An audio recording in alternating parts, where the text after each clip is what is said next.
नमस्कार दोस्तों, चंद्रयान 3 के ऐतिहासिक सक्सेस को 2 हफ्ते भी पूरे नहीं हुए हैं, लेकिन इसरो एक बार फिर से इतिहास रचने जा रहा है। Aditya L1 mission. आज इसरो की नजर चांद पर नहीं बल्कि सूरज की तरफ है। आइए समझते हैं इस मिशन को गहराई से आज के इस वीडियो में।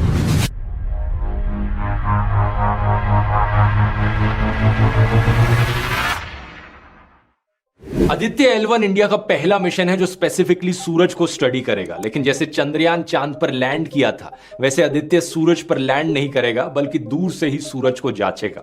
इनफैक्ट ये स्पेसक्राफ्ट धरती के ज्यादा करीब होगा सूरज से मिशन के दौरान। स्पेसिफिकली कहा जाए, लॉन्च होने के बाद ये धरती से 15 लाख किलोमीटर दूर जाकर लग्रांज पॉइंट L1 के अराउंड एक हेलो ऑर्बिट में घूमेगा। उस पॉइंट तक पहुंचने में इसे लॉन्च से करीब 4 महीने का समय लगेगा और एक बार वहां पहुंच गया तो 5 साल तक ये वहीं रहकर सूरज को ऑब्जर्व करेगा। इसलिए सिर्फ एक स्पेसक्राफ्ट नहीं बल्कि एक स्पेस ऑब्जर्वेटरी भी है। अब सबसे पहला सवाल आपके मन में यहां पर आएगा कि आखिर ये लग्रांज पॉइंट क्या होता है।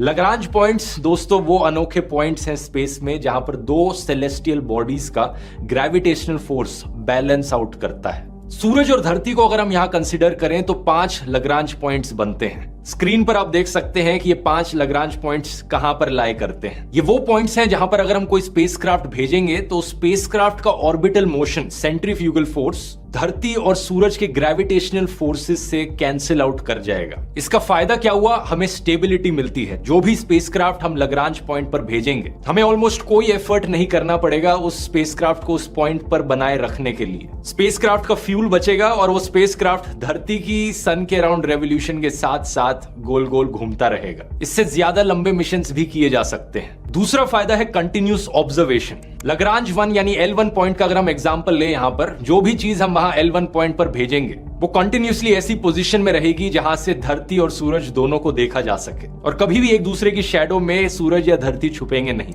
खुद ही सोचकर देखो, जब हम किसी स्पेसक्राफ्ट को लूनर ऑर्बिट में भेजते हैं, जैसे चंद्रयान को भेजा था, या फिर अर्थ के ऑर्बिट में भेजते हैं, चांद के अराउंड गोल गोल घूमने से धरती बीच बीच में छुप जाती है। ऐसे ही धरती के अराउंड गोल गोल घूमने से भी सूरज छुप जाएगा। इसलिए लग्रांज पॉइंट्स इतने जरूरी हैं और आदित्य L1 को L1 पोजीशन पर प्लेस किया जाएगा। यहीं से ही इसका नाम आया है आदित्य L1। इससे पहले भी जो बाकी और स्पेस एजेंसीज ने सोलर ऑब्जर्वेटरीज भेजी हैं उन्हें L1 पर प्लेस किया गया है, जैसे कि सोलर एंड हीलियोस्फेरिक ऑब्जर्वेटरी, शॉर्ट में सोहो। ये एक जॉइंट मिशन था नासा और यूरोपियन स्पेस एजेंसी का। L1 और L2 सबसे इंपॉर्टेंट लग्रांज पॉइंट्स हैं क्योंकि वो धरती के सबसे करीब हैं। जो famous James Webb space telescope है उसे L2 पॉइंट पर प्लेस किया गया है। गेस कर सकते हो क्या कारण है? इसकी बात मैंने जेम्स वेब स्पेस टेलीस्कोप वाले वीडियो में भी करी थी। L2 पॉइंट पर धरती सूरज को छुपा कर रखेगी अपने पीछे, और क्योंकि इस टेलीस्कोप को लाइट ईयर्स दूर देखना है यूनिवर्स की गहराइयों में, सूरज की रोशनी को छुपाना जरूरी है ताकि कोई इंटरफेरेंस ना आ सके। इसलिए L2 पॉइंट यहां चुना गया। लेकिन आदित्य L1 पर वापस आए तो सूरज के बारे में क्या स्टडी करेगा ये समझने के लिए पहले हमें सूरज के बारे में थोड़ा जानना पड़ेगा। हमारे सोलर सिस्टम का सन, इसका डायमीटर करीब 109 गुना ज्यादा बड़ा है धरती के डायमीटर से। वजन में ये 3,33,000 गुना ज्यादा भारी है धरती के कंपैरिजन में। और अगर आपको विजुअलाइज करना है सूरज के साइज को धरती के साइज के कंपैरिजन में, तो इस एनिमेशन को आप देख सकते हो। 1.3 मिलियन अर्थ्स एक सन के अंदर फिट हो सकती हैं। जैसे धरती के अंदर अलग अलग लेयर्स होती हैं, कोर, मैंटल, क्रस्ट, ऐसे ही सन के अंदर भी अलग अलग लेयर्स होती हैं। सबसे अंदर सूरज के भी एक कोर मौजूद है। इस कोर के अंदर न्यूक्लियर फ्यूजन के रिएक्शंस होते हैं जहां पर हाइड्रोजन और हीलियम गैसेस को एनर्जी में कन्वर्ट किया जाता है। इसी एनर्जी से सनलाइट पैदा होती है और गर्मी निकलती है जो हमें धरती पर भी महसूस होती है। कोर का टेम्परेचर 15 मिलियन डिग्री सेल्सियस तक जा सकता है। इसके एकदम बाहर है रेडिएटिव जोन। 70% सन का रेडियस रेडिएटिव जोन से बनता है। फिर आती है कन्वेक्टिव जोन, अप्रोक्सीमेटली 30% सन का रेडियस। यहाँ एनर्जी ट्रांसफर कन्वेक्शन के थ्रू होता है, इसलिए इसको ये नाम दिया गया है। इसके बाद आता है सन का सरफेस, जिसे हमने नाम दिया है फोटोस्फीयर। इवन दो हम इसे सरफेस कहते हैं, लेकिन असलियत में सन का कोई वैसा सरफेस नहीं होता जैसे धरती का सरफेस होता है, क्योंकि वहां सिर्फ गर्म गैसेस और प्लाज्मा मौजूद है। तो इसे सूरज की एटमॉस्फेयर की लोएस्ट लेयर भी कहा जाता है। यहाँ पर तापमान काफी हद तक ठंडा हो जाता है, 5500 डिग्री सेल्सियस।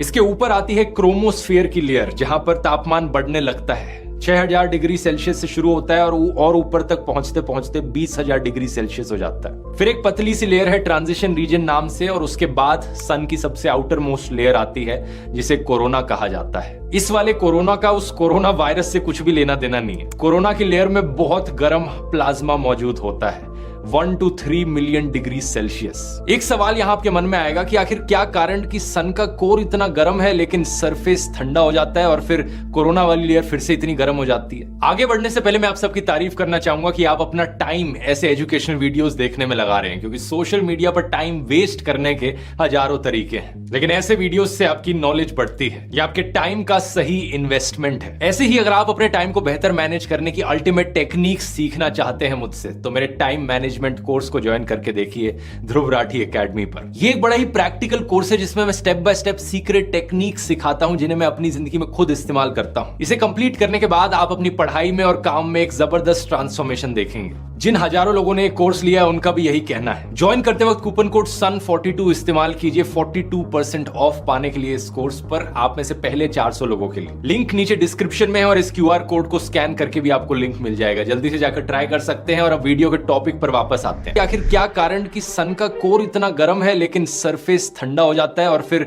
कोरोना वाली लेयर फिर से इतनी गर्म हो जाती है? ये सवाल अभी भी एक मिस्ट्री है साइंटिस्ट के लिए। हो सकता है आदित्य L1 का स्पेस मिशन यहाँ कुछ राज खोलेगा। साइंटिस्ट ने अपनी अलग अलग थ्योरीज बनाई है इसके पीछे रीजनिंग को लेकर, लेकिन फॉर श्योर कोई भी अभी नहीं जानता कि एग्जैक्ट रीजन क्या है। जब हम सूरज को धरती से देखते हैं तो यूजुअली हमें फोटोस्फीयर की लेयर दिखती है, लेकिन जब सोलर एक्लिप्स होता है तो एक रेडिश ग्लो हमें दिखता है सोलर एक्लिप्स के अराउंड, तो वो क्रोमोस्फेयर की लेयर होती है। और टोटल सोलर एक्लिप्स में वो लेयर भी छुप जाती है और सिर्फ कोरोना की लेयर दिखती है। बहुत ही फेंट सा एक हेलो टाइप का बन जाता है सन के अराउंड। आदित्य L1 का मिशन है सन की ऊपर की 3 लेयर्स को स्टडी करना, फोटोस्फीयर, क्रोमोस्फीयर और कोरोना। लेकिन सूरज से लाखों किलोमीटर दूर आखिर ये किया कैसे जाएगा? इस पर मौजूद इंस्ट्रूमेंट्स की बात करने से पहले हमें समझना पड़ेगा कि सूरज से क्या क्या चीजें बाहर निकलती हैं। सबसे पहले हीट और लाइट तो हम सब जानते हैं कि सूरज से निकलती है, ये तो बड़ा ऑब्वियस है। इसके अलावा सूरज से हर प्रकार की इलेक्ट्रोमैग्नेटिक रेडिएशन निकलती है। इसमें ना सिर्फ हमारी विजिबल लाइट जो हमें आंखों से दिखती है, बल्कि अल्ट्रावायलेट रेडिएशन,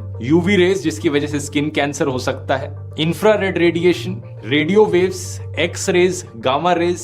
ये एक्स रेज और गामा रेज भी बहुत हार्मफुल रेडिएशन होती है, लेकिन हमारी धरती की एटमॉस्फेयर इनसे प्रोटेक्ट कर लेती है हमें। लेकिन इन सब के अलावा सूरज से निकलती है solar wind. Solar wind basically एक बहुत बड़ा बहाव है चार्ज्ड इलेक्ट्रॉन्स और प्रोटॉन्स का। ये सोलर विंड जब धरती की मैग्नेटिक फील्ड से इंटरैक्ट करती है तो हमें नॉर्दर्न लाइट्स देखने को मिलती है। यही सुंदर सी रोशनी आसमान में जो स्वीडन, फिनलैंड, आइसलैंड जैसे देशों में देखने को मिलती है। इस पर मैंने एक व्लॉग भी बनाया था, अगर नहीं देखा है लिंक डिस्क्रिप्शन में। इसके अलावा सूरज से निकलते हैं कोरोनल मास इजेक्शंस, CMEs। ये सोलर विंड और मैग्नेटिक फील्ड्स के बहुत बड़े बर्स्ट्स होते हैं। फिर निकलते हैं सूरज से कभी कभार सोलर फ्लेयर्स, जो लाइट और एनर्जी के बड़े इंटेंस फ्लैशेस होते हैं। कई साइंस फिक्शन फिल्मों में अक्सर सोलर फ्लेयर्स का मेंशन किया जाता है, जैसे कि 2012 या नोइंग जैसी फिल्में, जिनमें एक भयंकर सोलर फ्लेयर निकलता है जिसकी वजह से पूरी दुनिया खत्म हो जाती है। अब इन्हीं सब चीजों को मेजर करने के लिए आदित्य L1 पर 7 इंस्ट्रूमेंट्स लगे हैं, जिन्हें 7 पेलोड्स कह सकते हो। पहला,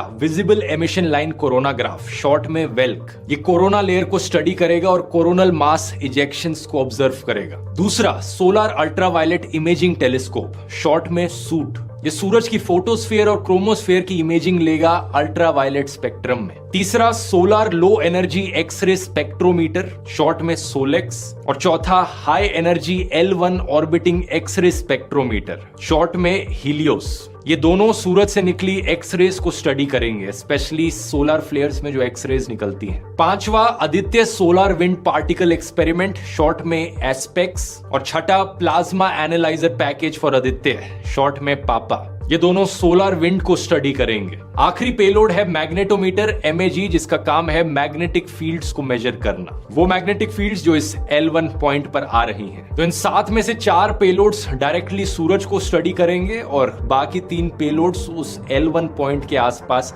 मेजरमेंट्स लेंगे। ये चीज अब आप समझ ही गए होंगे कि धरती से बाहर निकलना जरूरी है इन मेजरमेंट्स को लेने के लिए, क्योंकि धरती की एटमॉस्फेयर बहुत सारी रेडिएशन, एक्सरेज और अलग अलग चीजों को धरती के अंदर आने से रोकती है, जो कि इंसानों के लिए अच्छा है लेकिन एक्चुअली में स्टडी करने के लिए अच्छा नहीं है। बाकी और सन की मिशंस की बात करी जाए तो साल 2018 में नासा ने पार्कर सोलर प्रोब लॉन्च किया था in collaboration with European space agency. इसका मकसद था सन की जो कोरोना की लेयर है उसके साथ डायरेक्ट कांटेक्ट बनाना। इसके अलावा एक सोलर ऑर्बिटर भी था जो नासा और ईएसए के द्वारा लॉन्च किया गया था 2020 में। सबका मकसद एक कि हम सूरज को बेहतर समझ पाए और स्पेशली सूरज से बाहर निकलने वाली जो हानिकारक रेज हैं इन्हें हम बेहतर समझ पाए। यहां अगर आप जानना चाहते हो कि सूरज से निकली अल्ट्रावायलेट रेज इतनी खतरनाक क्यों होती हैं इंसानों के लिए, तो इसे मैंने एक्सप्लेन किया है ओजोन होल वाले वीडियो में, यहां क्लिक करके आप देख सकते हो। बहुत बहुत धन्यवाद।